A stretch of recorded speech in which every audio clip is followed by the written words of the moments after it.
would describe him as a gentleman. Well, it's still very tense here. Anything could happen at any minute, honestly. Funny, amusing gent, I have to say. Release Wanda! Michael's genius is to come up with an extraordinary array of funny characters. Arrange them nicely in the vase! I've always admired Michael as an actor. He's a terrific actor. Stalin. There's a kind of fire in his eyes. I must have wronged him so badly. Michael, to me, hasn't changed. And that's kind of remarkable, given the huge success and the way his career has blossomed into different fields. And he's quite an exceptional man. I'm more likely to be mad than you. He really created a new animal in television, the kind of irreverent travel documentary. So that's what a field looks like. Well, everybody says how nice Michael is, but they don't know the real Michael as I do. He is, in fact, a very ambitious, ruthless, vicious bastard with... he's a sociopath, really, because he has no feelings for all the people on whose careers he has trodden. It gives me great personal pleasure to present the Bafta Fellowship for 2013 to my dear friend, Michael Palin.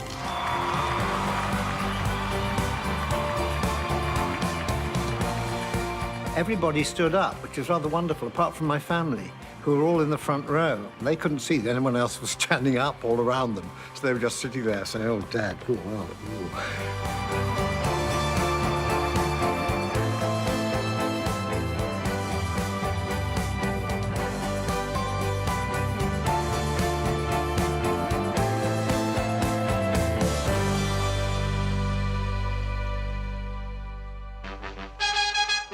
Humour. What is it? Where does it come from? Is it genetic or environmental? Are comedians born or are they made?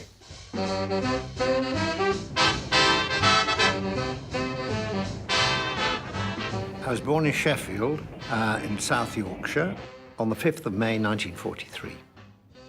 I had quite a sort of regular, I suppose, middle-class childhood. My father worked at an office and steelworks. He was export manager. My father had quite a bad stammer, and I think that made him very frustrated sometimes and rather curmudgeonly every now and then. And he could get very cross, and he could get very angry, and he could be fine, it could be lovely. I'm afraid his father was the least funny man I've ever met. He was an angry man, imprisoned by a terrible stutter.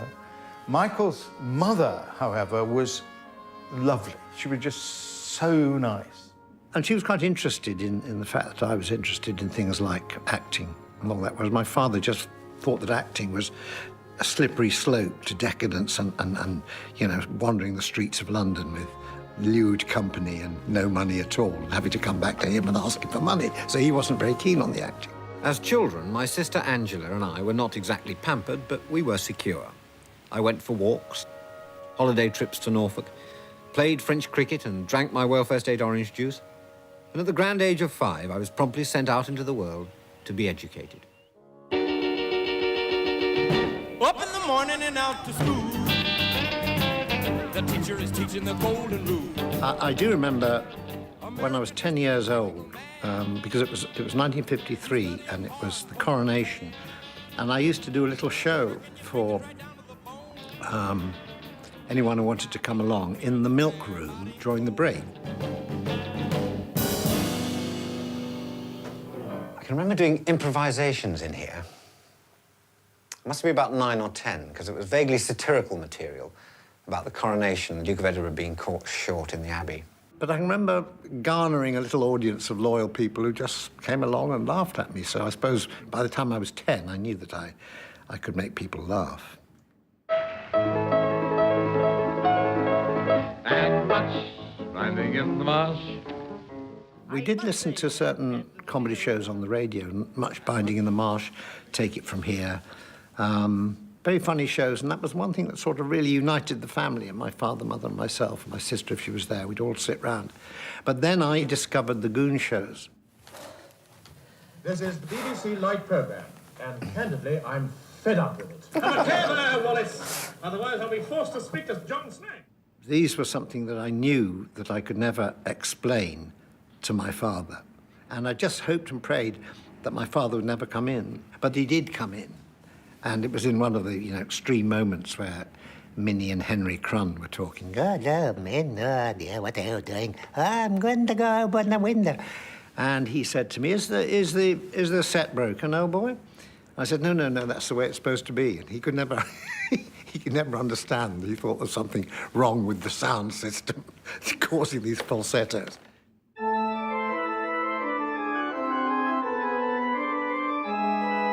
Oxford University, one of the world's great seats of learning.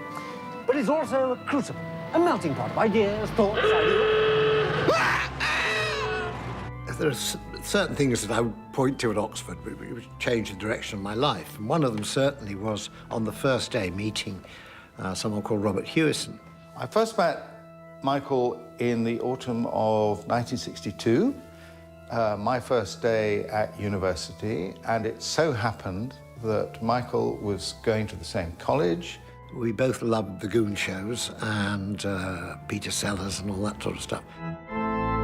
We did work terribly hard at university, but at being funny rather than actually doing any academic work. Me being the pushier one of the two, I got us our first gig for the University Psychological Society. Which I remember fondly because we hardly got a laugh. I mean, we did 30 minutes and you could have heard a pin drop.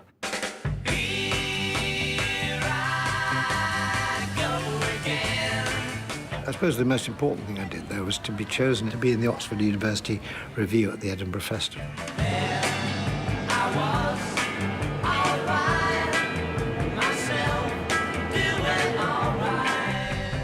It was myself, Terry Jones, Annabel Leventon, Doug Fisher, and Nigel Pegram, just the five of us.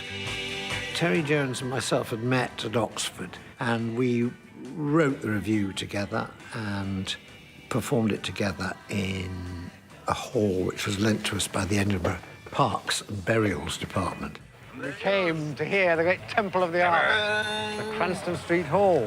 Oh, the name, what it meant in those days. Everyone was just desperate for somewhere to perform, and we got the Parks and Burials Department headquarters.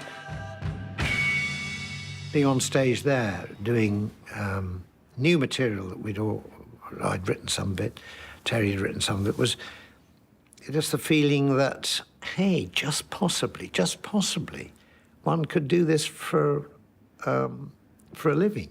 The difference between doing a review in Oxford and Edinburgh was in Edinburgh people noticed you, and people from the outside world, impresarios and... David Frost coming backstage and sort of talking to you, and, people from London sort of taking notice. You gradually got the feeling that it was going in a direction.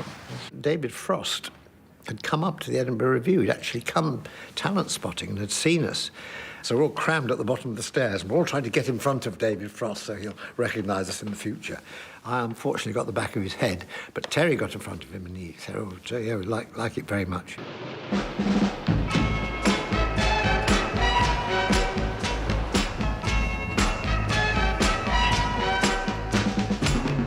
I'm in with the in crowd.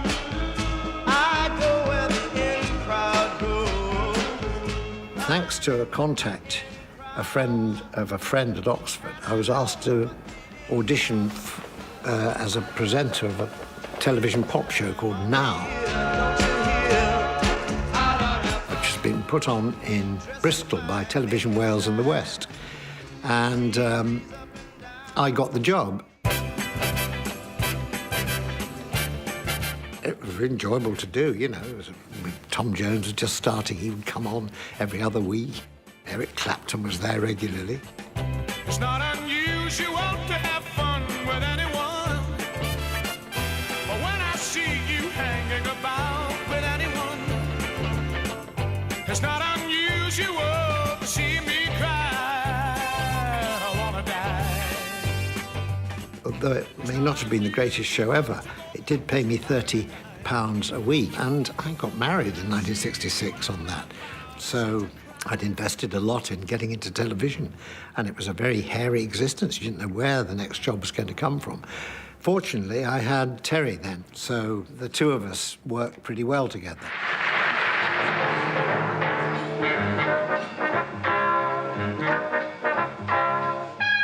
The Frost Report came along, And we were contacted by Jimmy Gilbert, who was the producer, who said, "Oh, David saw you up in Edinburgh, and are you still writing with Terry? We'd love you to be contributors to the programme." And I think it was the Frost Reports was the first time I felt, well, Mike and I could get material on. There was one about what judges do when the court has risen, you know, and they go out back of the courtroom and into a fairground, and they go, ooh, up and down the slide and all that in their judges' outfits.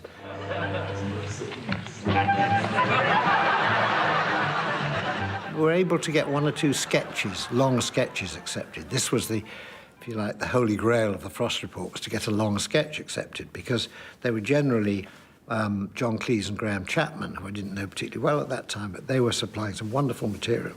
We were all on the writers' table for the Frost Report, beginning of '66, you know, with Dick Vosburgh and Barry Cryer and Chapman, Eric, Terry Jones, Marty Feldman. Lots of people who'd been working far longer than we had and were very good, so you had to find your little niche. It's all too beautiful. It's all too beautiful. Mike Palin and I had been working for the Frost Reports, I suppose, through 1966, something like that. And in probably late 66 or early 67, I got a phone call from Humphrey Barclay, who was a young, thrusting producer in light entertainment for Rediffusion. He asked me if I'd like to combine with Eric Idle and write and perform a children's show. So we all got together. Humphrey had independently found a guy called David Jason. So we were all young and keen and, oh, you know, sparkling with energy and desperate to want to get on and do it. Do not adjust your set. I'm Terry Jones, and I'm King Lear. I'm Eric Idle, and I'm Edmund. I'm Michael Palin, and I'm Cordelia. And I'm David Jason, and I am the King of France. It was a bit like Python was to be, really. You would tend to, we were writing it, Eric, Terry, myself were writing it, you tend to play some of the characters that you've written. Mike Palin had that extra quality where he couldn't help but be funny. I am not a criminal. I am, in fact, a stool pigeon. No. You what? I am a plainclothes police officer in disguise. So am I. Superintendent Jackson, CID. Whoa. So am I. Sergeant Pepper, Criminal Records. So am I. Police Constable Raymond Francis, Q Division. We used to watch Do Not Adjust Your Set, which was a kids' program, allegedly, but funnier than anything else on adult television. Well, it's still very tense here. Anything could happen at any minute, honestly. Mike Palin and the writers, they wanted to expand their writing to include more adult material because they were having to cut so much of their material because the producers were saying, no, you know, we can't use that, cut that out. With only 15 seconds left, there's just time for a quick word from David. Boot. It's the end! After Do Not Adjust Your Set, in 1968, say, early 69, we were writing for anyone, wherever we could. We just needed the money, you know. We had our first child in 1968. There was mortgage to pay and all that sort of thing. So you just needed to keep working.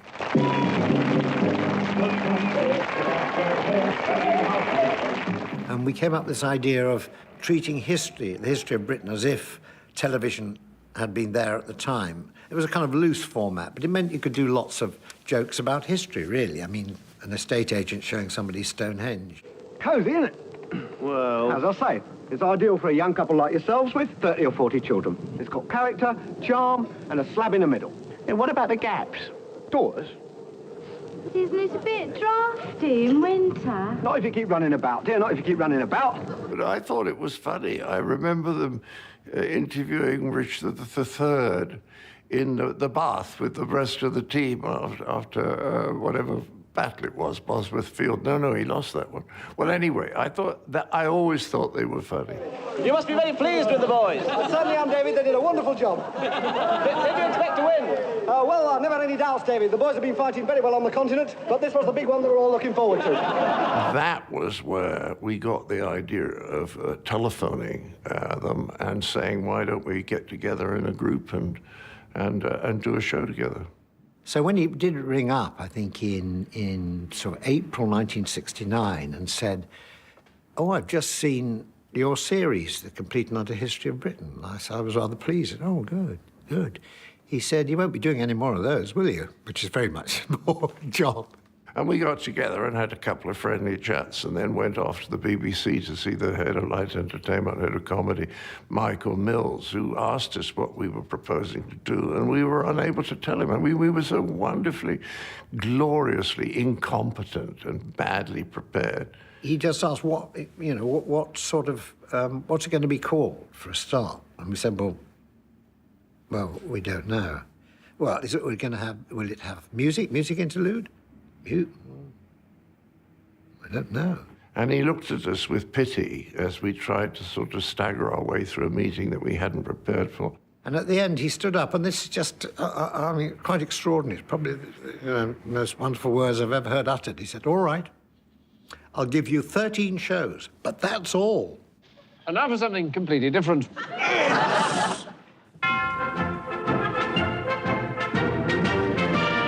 Monty Python, the Flying Circus. A comedy show written by a small group of people that liked each other's work, and see what would come of it. It was simple as that, and most extraordinarily, the mix worked ever so well. I don't quite know why, it just did. So the thing about Python was we were a good team because we were all good at different things, and people forget that that's what you want in a team. You don't want people who are good at the same things.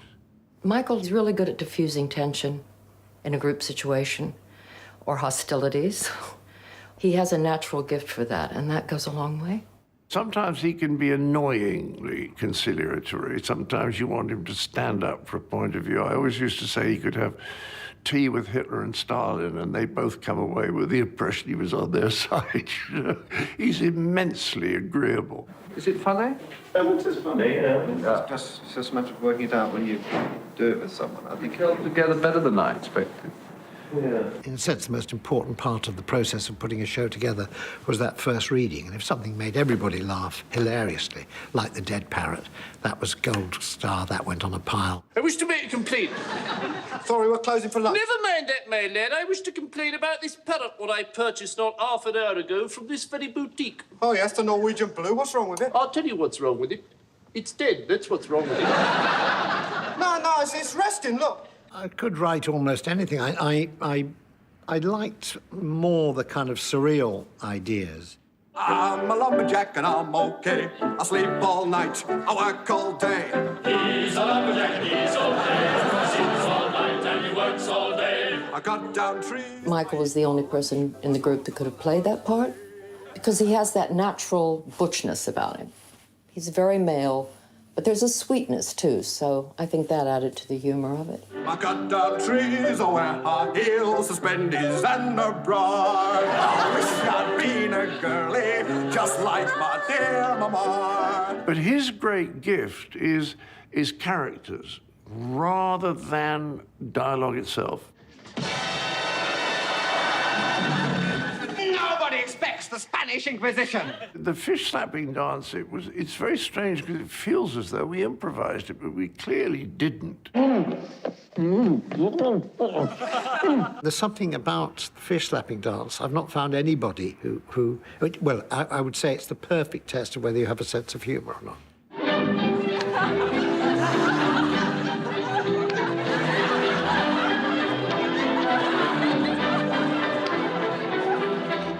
But when he does that dainty hopping around to the music, it's absolutely wonderful. And then when we were rehearsing it, the water was much higher in the lock. And when we came to shoot it, it dropped about 12 feet. But Michael goes right in.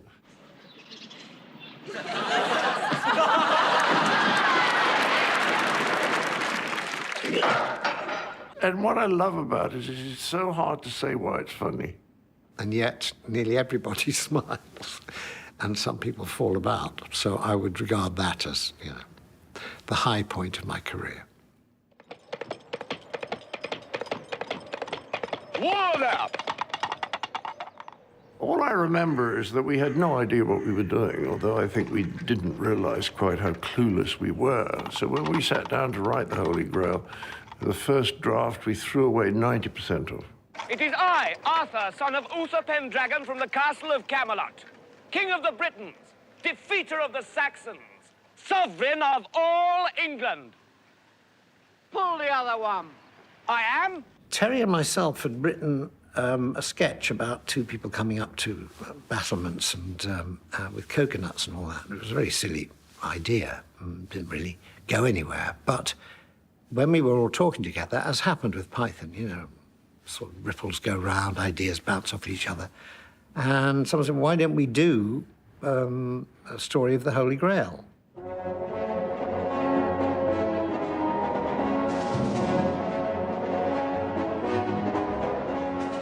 The key scene was the moment when Michael wrote the coconuts, and we then realized that that's what it was about. I mean, earlier we'd had King Arthur wandering through the pet department of Harrods going to buy a pet ant. You see what I mean? We were all over the shop. Once we saw that Michael sketch, I remember thinking, we have a movie. It's very scripted. As ever, yes, it's very scripted. And then we get together, and just about 10 minutes before a take, the script is slightly rewritten. About 5 minutes before the take, it's fairly radically rewritten. So, in fact, at the very last minute, there's usually some little extra bits creep in. Hello! Hello? Who is it? It is King Arthur, and these are my knights of the Round Table. Whose castle is this? This is the castle of my master, Guy de Wanda. We'd chosen Scotland because wonderful scenery that was free. And in fact, it wasn't that easy. Some of the castles in Scotland are really impressive we wanted to use. They're owned by the National Trust for Scotland. And they weren't particularly keen. They weren't at all keen that we should use them. You know, they said that the script was not compatible with the dignity of the fabric of the buildings. You know, these are buildings where they'd fall boiling oil down. You know, people's heads would be put on spikes at the gates, but not comedy, no. So we ended up using a privately owned castle called Doune Castle. And that was great. They were very nice, and they let us muck around and throw cows over the battlements and all that sort of thing. If you do not agree to my commands, then I shall... Jesus Christ! And they've done well out of it, because now they're the place where Japanese tourists go to see where Monty Python filmed.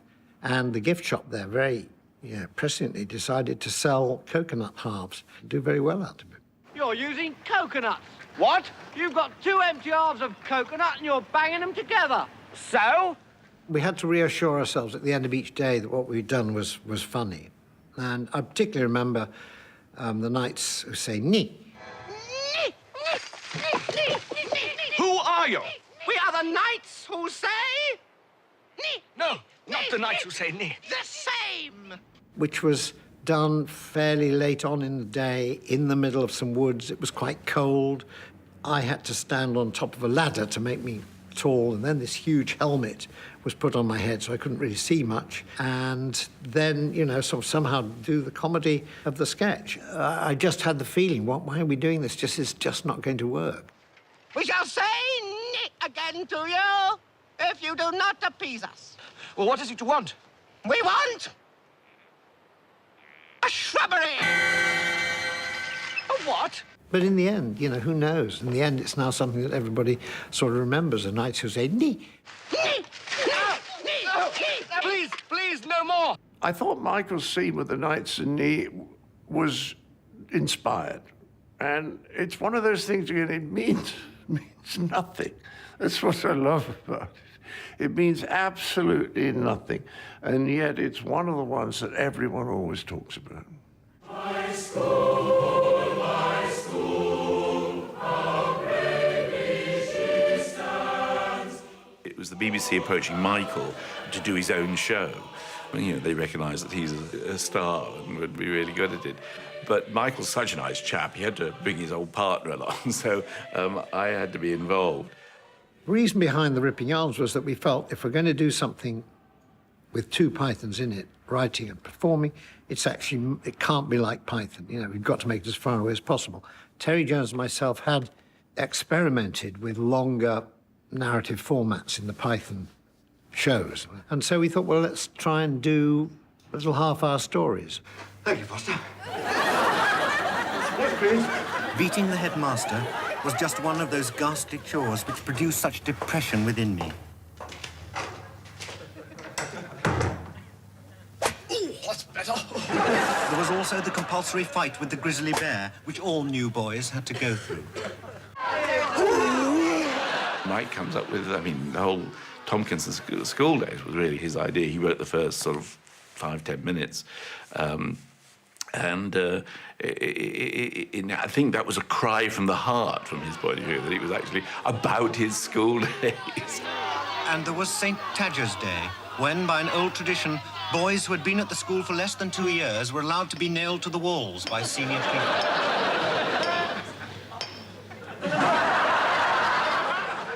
People think they make the connection that it was, you know, based on my school days, but no one got nailed to the school wall when I was at Shrewsbury, nor did we have a school leopard that patrolled waiting to catch boys who were trying to escape. Tompkinson! I was 17 miles from Greybridge before I was caught by the school leopard. Spike sent me a fan letter after the first ripping yarn in his very distinctive style. More ripping yarns, please. Yours, Spike. And I guess that was one of the best communications I've ever received. Brian, the babe they call Brian. The life of Brian had to be set in the Holy Land, or something that looked like the Holy Land. So it had to be sort of desert and rocky. So we chose Tunisia. Good morning, Michael. I was just practicing for the burning fiery bush scene. Oh, right. Carry on. He's written a fiery bush. Good luck with the makeup sketch. I mean, what Michael has... it's a strong grip. Oh, John, hurry up and get made up.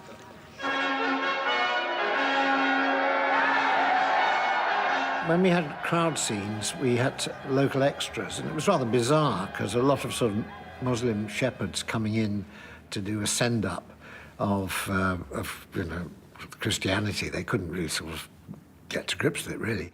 People of Jerusalem! There was one scene where I'm being pilot is talking about, you know, Willie Swadger and all that sort of stuff. Willie Swadger!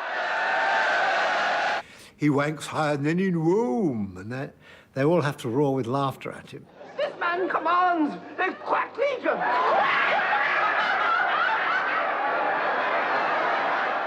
He wanks as high as any in Rome! They didn't get it the first time at all. And the second time, Terry Jones, the director, came up and actually showed them what to do. And he did this amazing act, just rolling on his back, cackled with laughter, kicked his legs in the air. I got up and I said to the assistant director, I said, just tell them to do what I do, all right? So he's... And I sort of started laughing hilariously, and then fell on my back and wagged my legs in the air. And they were all laughing at Terry and what he'd done. And this was the director, the man who was telling them what to do. Their laughter was actually laughing at him rather than what I was doing. All right, so my final offer, I'll check up on our ex-leper. Did you say ex-leper? That's right, sir. 16 years behind a bell. I'm proud of it, sir. Well, what happened? Oh, cured, sir. Cured? Yes, some bloody miracle, sir. God bless you. Well, who cured you? Jesus did, sir. I was hopping along, minding my own business. All of a sudden, up he comes, cures me. 1 minute I'm a leper with a trade, next minute my livelihood's gone. Not so much as a by your leave. You're cured, mate. Bloody do-gooder. I think that's a very good joke. It's the nearest you can get to actually making a joke about Christ. People being so ungrateful. There you are. Thank you, sir. Thank you. Half a denarii for me bloody life story. There's no pleasing some people. That's just what Jesus said, sir. I knew that some people, whatever you said or felt, would be upset just by having Monty Python and Jesus mentioned in the same sort of on the same film. Because some people who can't see comedy as helping you understand things better or feel more comfortable about things through comedy. They see comedy definitely as something kind of which is essentially destructive. And I just don't see that, I think. Quite the opposite.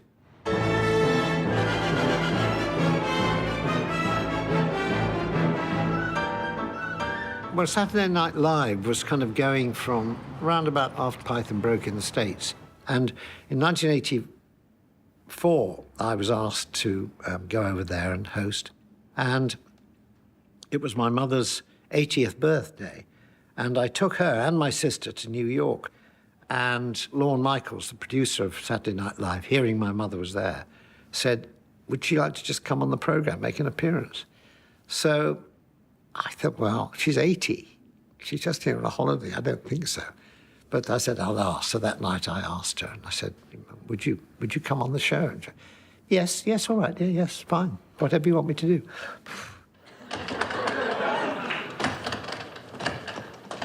All right, there's your book. Now, anything else you want? Any vitamin tablets?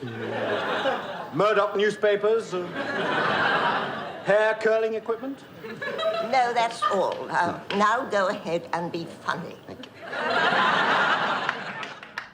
They adored her, and she stayed on the party till about 5 in the morning. Her finest hour. Not mine, but hers.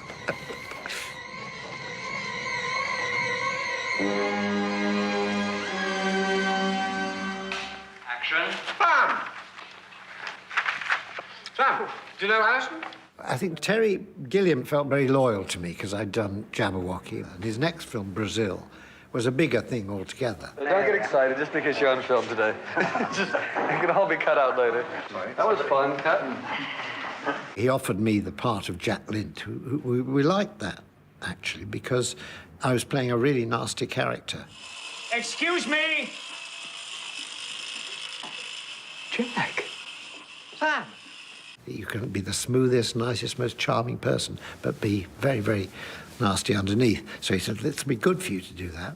In a strange way, this was probably one of the more difficult things for Mike, because I was trying to get him to play himself, which isn't what Mike does. Mike is brilliant at playing 10 million other characters. No, I played the character of Jack. Yep, Jack Lint. She's innocent, Jack. Sam, we've always been close, haven't we?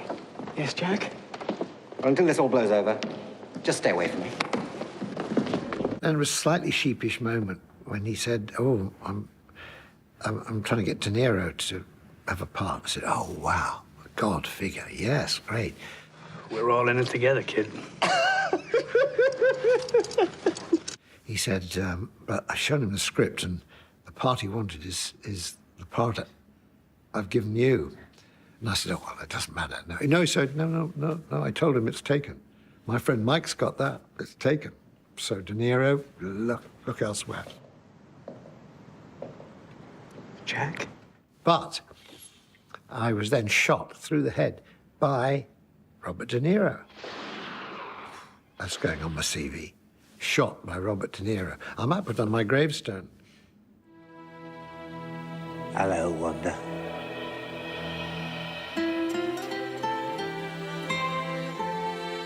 I had the idea early on in Fish Called Wanda that somebody with a terrible stutter should be trying to tell somebody something very, very urgently and not be able to get a word out. Plenty of time. Oh, come on! I'm sorry. All right, wait. Yeah, write it.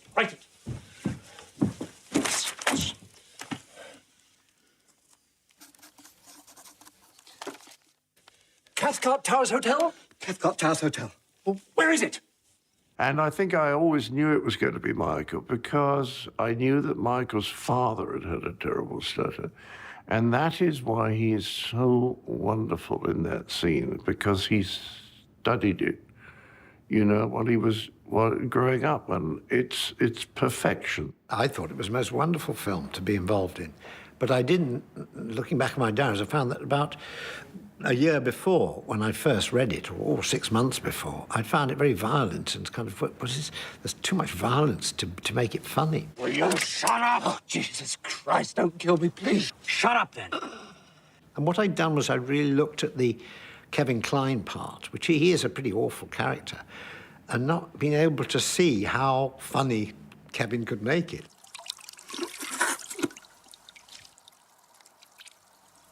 I'm almost full.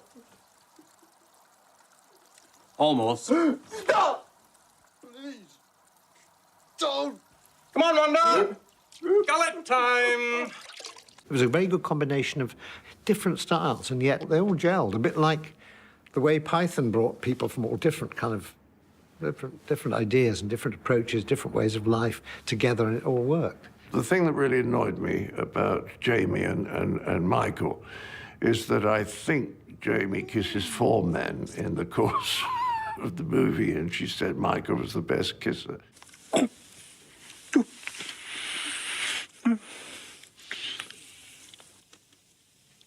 We did have a kissing scene, which was very enjoyable indeed.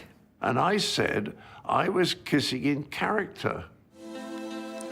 No, not yet. After A Fish Called Wanda, all I was aware was that there were no really good film scripts around. And so it was a little bit of limbo. Hello? Out of the blue, a man called Will Wyatt, was head of documentaries at BBC then, got in touch with me and said, we've got this idea for something that's never been done before. We want you to present it. 80 days, yes. Oh, I see. And I'd be Phileas Fogg. Would you do this thing called Around the World in 80 Days?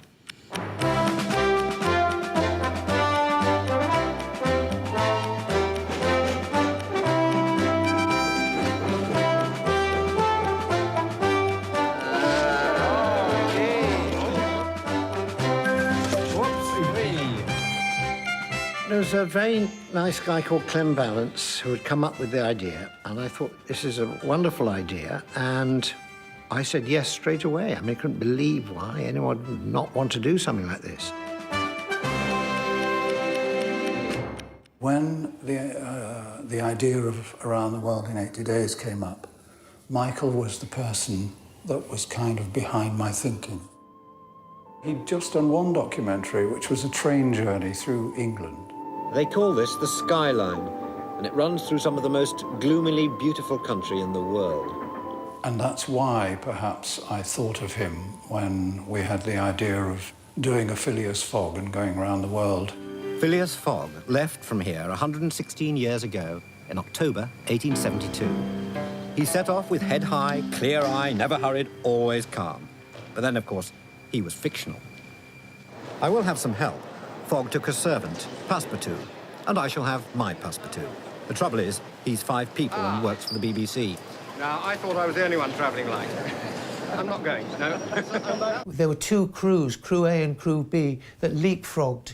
Slowly, living on board, because there was no cabins or anything like that, with these Gujarati fishermen who cooked food for us and all that. And by the end of that, I realised that I didn't have to pretend to be anybody. I could just be me. What? Unbelievable what this man can take. Full volume now. This is full volume, Kasim. Are you all right? Are you all right in there? And the act of listening and engaging them in what I was doing seemed to work. 7 weeks out of London, and I'm taking a day trip to the island of Cheung Chau. It's been called the Hong Kong Riviera. It's also the home of a friend of mine, Basil Powell, an artist, designer, photographer, and complete Renaissance Chinaman. With the prospect of several pounds worth of BBC expenses, I'm hoping to lure him to Shanghai with me as interpreter and travelling companion. When Mike did Around the World in 80 Days, and the producer needed help in Hong Kong for me to just take him around.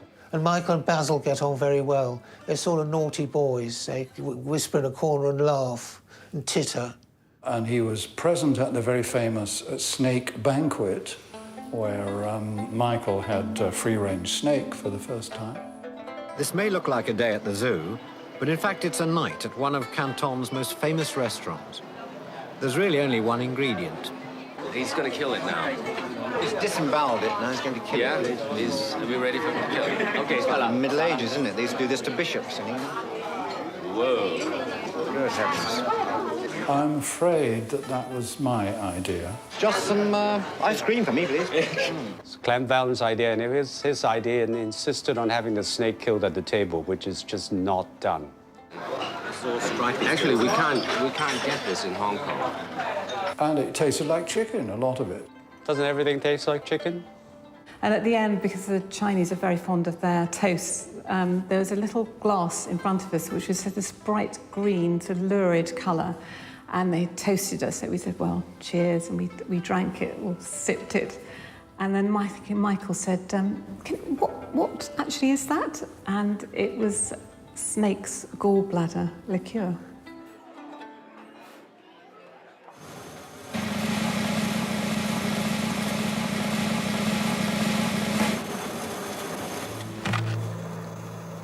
This is it.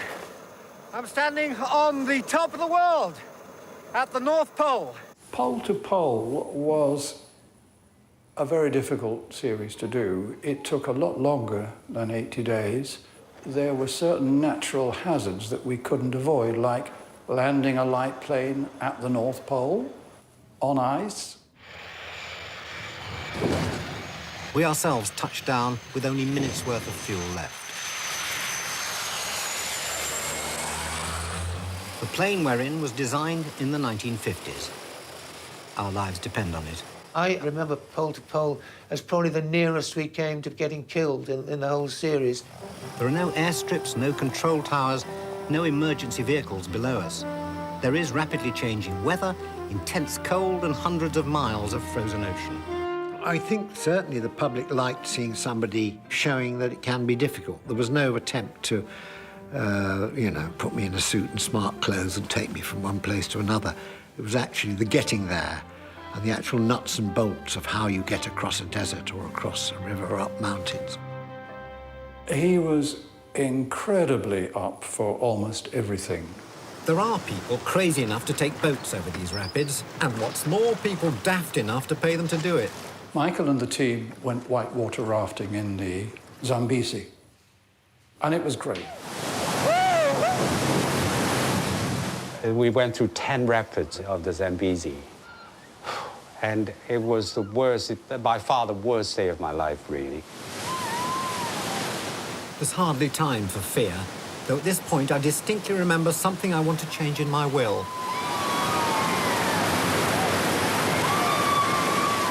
Michael was persuaded by the other people who were in the raft to go swimming. Now, that's not a good idea in a set of rapids, and he was in there and he got buffeted my way from one to another. He hit a rock, or hit several rocks, and cracked a rib. The worst thing was actually doing it off camera. If he'd have done it on camera, it would have been much easier to, or much better to sort of say, well, hey, I've suffered for my art. But sadly, nobody saw him do it. Despite the fact of being a national treasure and all that, he is capable of being just another idiot.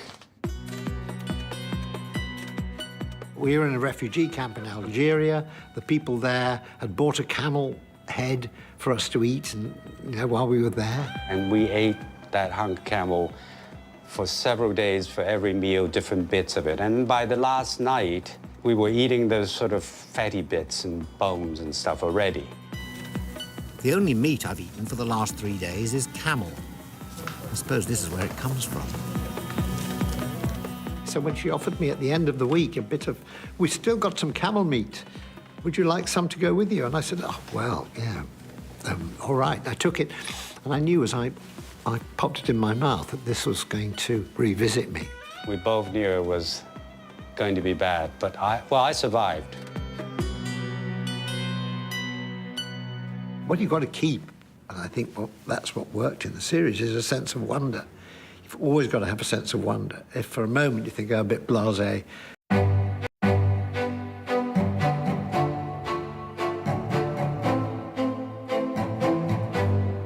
I would describe him as a gentleman. Well, it's still very tense here. Anything could happen at any minute, honestly. Funny, amusing gent, I have to say. Release order! Michael's genius is to come up with an extraordinary array of funny characters. Arrange them nicely in a vase! I've always admired Michael as an actor. He's a terrific actor. Stalin? There's a kind of fire in his eyes. Oh, I must have wronged him so badly. Michael, to me, hasn't changed. And that's kind of remarkable, given the huge success and the way his career has blossomed into different fields. And he's quite an exceptional man. I'm more likely to be mad than you. He really created a new animal in television, the kind of irreverent travel documentary. So that's what a field looks like. Well, everybody says how nice Michael is, but they don't know the real Michael as I do. He is, in fact, a very ambitious, ruthless, vicious bastard with... he's a sociopath, really, because he has no feelings for all the people on whose careers he has trodden. It gives me great personal pleasure to present the Bafta Fellowship for 2013 to my dear friend, Michael Palin.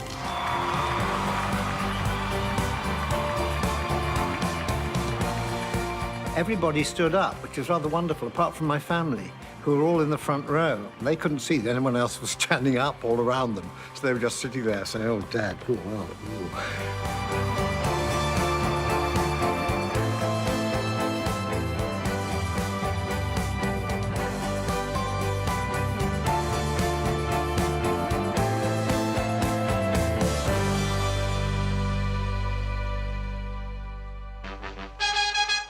Humour. What is it? Where does it come from? Is it genetic or environmental? Are comedians born or are they made?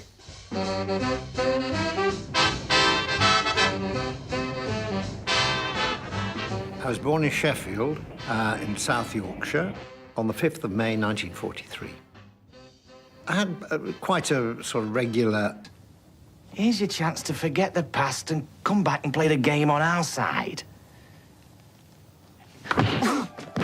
But I knew I could do it. I knew what had to be done. I knew how it had to be delivered. And I knew that I had to be kind of intelligent about the way I did it. All that was there, but it still didn't prevent me from thinking, God, I've got to get this right. Because here we all are, living under the most reactionary, democratically elected government we've ever known, in a Labour-controlled city, where all animals are equal, but some councillors are more equal than others, where too often lions are led by donkey jackets, living proof that the further left you go, the more right-wing you become. For me, GBH is the most demanding acting I've ever done, and the most rewarding, really.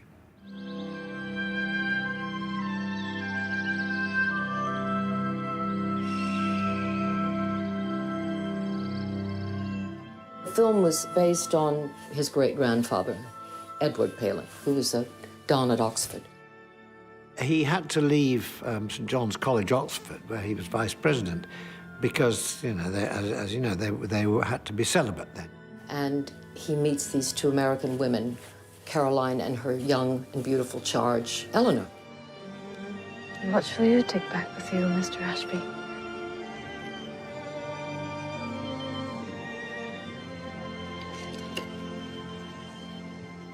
Ah, Mr. Ashby, can I talk to you about John? And it was interesting because, there was a lot of flack that the Pythons got for not writing women and writing real women. And, well, this was a great example, I thought, of how well Michael and Tristram Pole did write women. How was your day with Mr. Ashby? What did you do? Well, how did you know I was with Mr. Ashby? I found the letter. The one you didn't post. That was a private letter. It was lying on the desk. Well, you had no business reading it. What could you have been thinking of?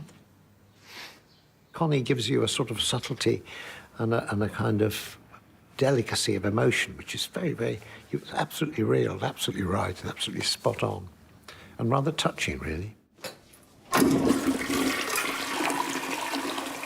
Stalin and Beria put you on a list.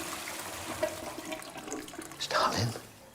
Well, the death of Stalin came from Armando Iannucci. And there's a handful of people, I think, can do no wrong in television writers, and Armando is about 3 of them. So I said, yeah, got to look at this. We had this character, Molotov, in The Death of Stalin, who has to obey, who kind of is the most passionately enthusiastic about whatever the party believes.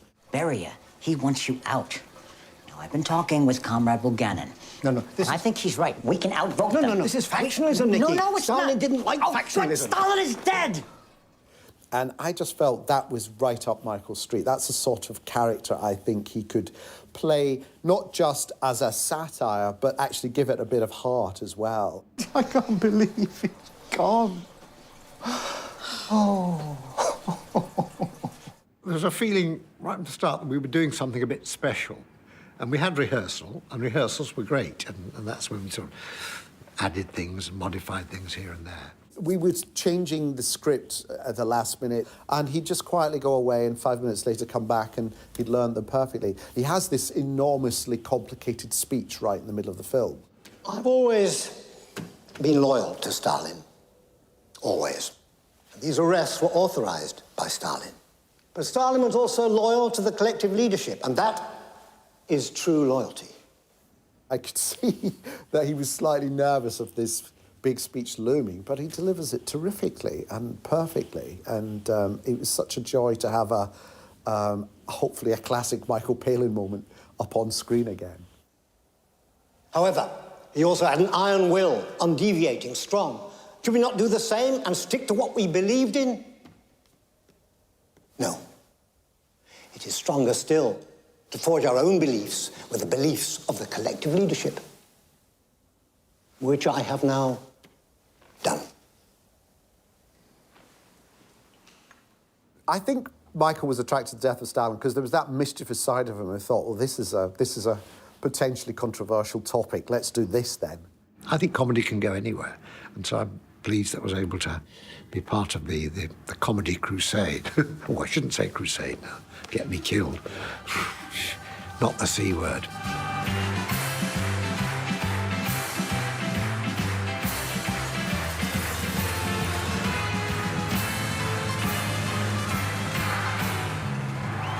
Came out of this TARDIS that was turned on, and there was just this huge enveloping warmth from the audience. I mean, it was the most extraordinary thing, really.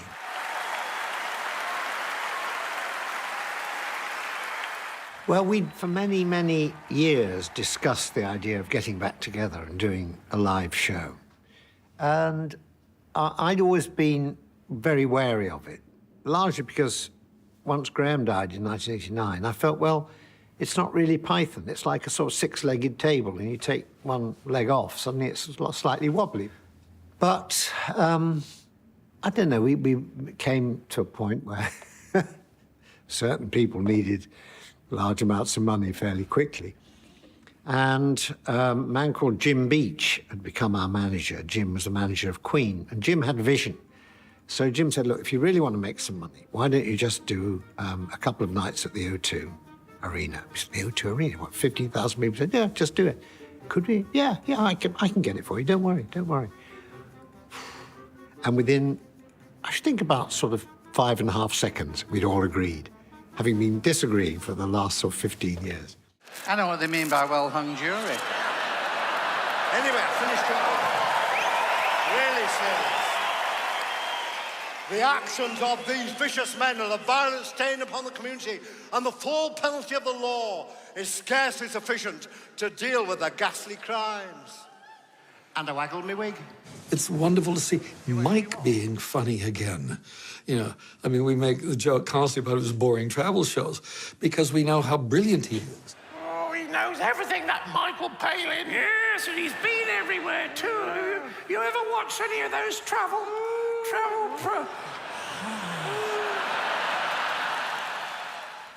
Just the idea of it just getting there and mouthing the sketches wasn't good enough. That would look a bit sad and it wouldn't be, you know, rewarding. So that was the thing that worried me. But rehearsals went well. Nobody expects the Spanish Inquisition.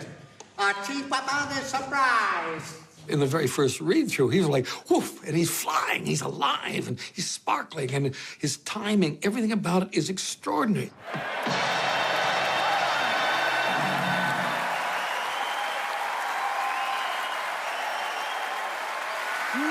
expects the Spanish Inquisition. Our chief weapon is surprise. Everyone realised, as the shows went on, that forgetting your lines was not going to be a problem because the audience loved it when you got it wrong. Where were we? You say, now that's what I call a dead parrot. Now that's what I call a dead parrot. No.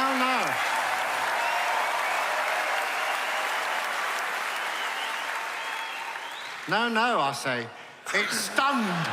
Stunned? Yes, stunned. They love it when you fluff. They've seen it 1,000,000 times. When you make a mistake, it's special to them that evening. Always look on the bright side of life. Come on. I think 10 shows was exactly enough. Towards the end of about show 8, well, earlier for some people, there was a feeling perhaps we'd done enough. We'd be hopeless at going around the world doing the same show all the time. I mean, it might have been a good way of making money, but honestly, we'd have got bored stiff. Well, there was something very special about the O2 because it wasn't a performance in any normal sense. It was something else. It was a celebration. They were thanking us for making them laugh. We were thanking them for thanking us. There was a wonderful atmosphere.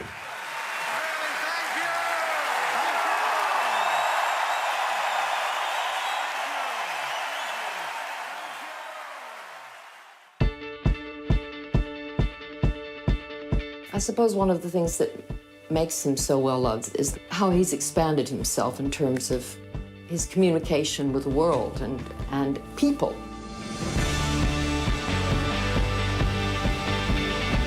He is completely devoted to his family.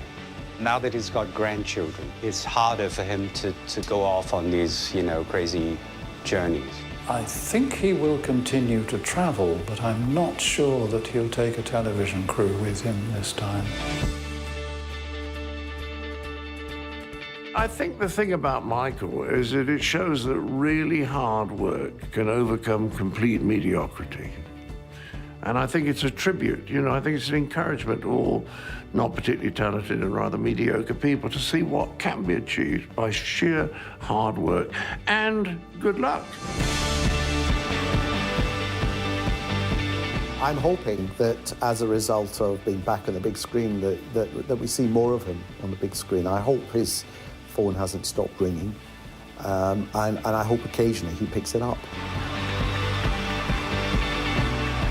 I never say never to anything. It's fatal to, because who knows? I mean, all I want to do is to continue doing new stuff. So, I mean, the past is great, but the future is more interesting to me at the moment.